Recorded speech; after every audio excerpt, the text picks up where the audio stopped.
Cobalah perhatikan orang-orang berikut. Tentunya akan masuk akal bukan bahwa mereka dianggap sebagai bagian dari satu bangsa atau mungkin keluarga yang sama. Bagaimana tidak, mereka memiliki paras yang mirip, budaya dan bahasa yang berhubungan, serta nenek moyang yang serupa.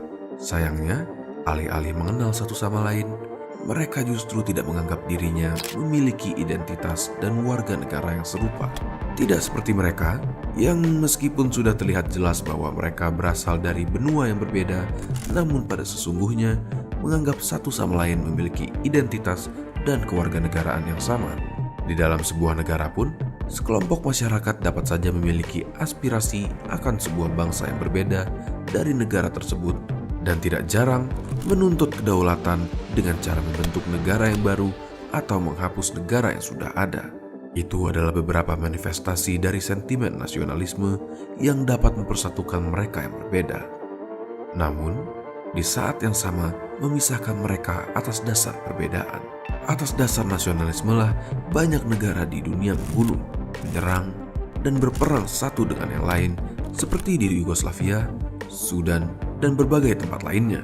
Sentimen nasionalisme juga tidak pernah usang untuk menjadi komoditas politik dari mereka yang hendak ingin berkuasa. Menurut Marxisme atau liberalisme, negara perlahan-lahan akan kehilangan perannya di masa depan karena dunia akan menjadi semakin mengglobal dan nasionalisme dengan sendirinya akan punah.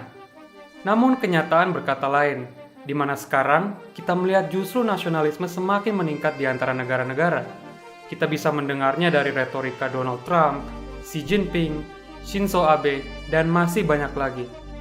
Jadi, apakah itu nasionalisme? Dan bagaimanakah ideologi yang relatif baru ini dapat berkembang?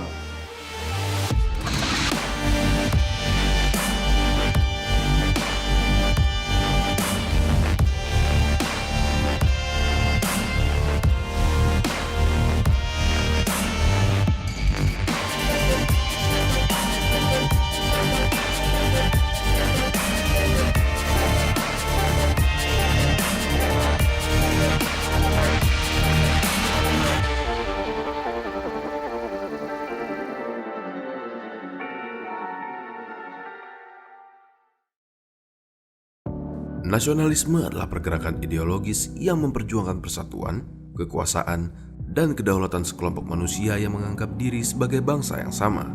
Bangsa atau nation yang menjadi objek perjuangan para nasionalis adalah sebuah perkumpulan manusia yang mengidentifikasikan diri sebagai kelompok eksklusif di mana tiap anggotanya menganut paham, norma, dan sejarah yang sama dan menetap dalam sebuah wilayah yang permanen dan menjunjung tatanan hukum dan budaya publik yang serupa. Selama sejarah, pergerakan nasionalisme dapat menggunakan narasi dari kesamaan ras atau etnonasionalisme. Ada juga yang lebih mengacu pada sebuah bangsa yang memiliki kesetiaan dan solidaritas pada nilai-nilai tertentu atau civic nationalism. Cara yang paling ampuh untuk mencapai tujuan dan cita-cita dari tiap bangsa adalah untuk membentuk sebuah organisasi kekuasaan yang berdaulat yang keanggotaannya dikhususkan untuk bangsa tertentu, yakni negara atau state. Menurut seorang antropolog bernama Benedict Anderson, semua bangsa yang ada berasal dari sebuah imajinasi masyarakat akan adanya komunitas politik yang berdaulat. Imajinasi ini dapat menjadi sangat kuat hingga dapat mengikat masyarakat yang belum tentu mengenal satu sama lain. Imajinasi ini sudah ada bahkan sebelum adanya bentuk negara modern, di mana peradaban-peradaban kuno sudah dapat mengelompokkan dirinya satu dengan yang lain. Salah satu bentuk paling primitif adalah kelompok yang mengelompokkan diri atas dasar untuk melayani penguasa yang sama seperti di Mesir kuno. Penguasa tersebut bisa dianggap sebagai perwakilan Tuhan atau bahkan wujud Tuhan itu sendiri yang menjelma sebagai manusia. Ada juga yang mengelompokkan diri atas dasar kepercayaan bahwa kelompok tersebut adalah kelompok yang unik dan memiliki tugas khusus dari Tuhan seperti kerajaan kuno Israel. Meskipun demikian, pergerakan nasionalisme merupakan fenomena yang baru terjadi pada abad ke-16 di Eropa dan disebarkan ke seluruh dunia.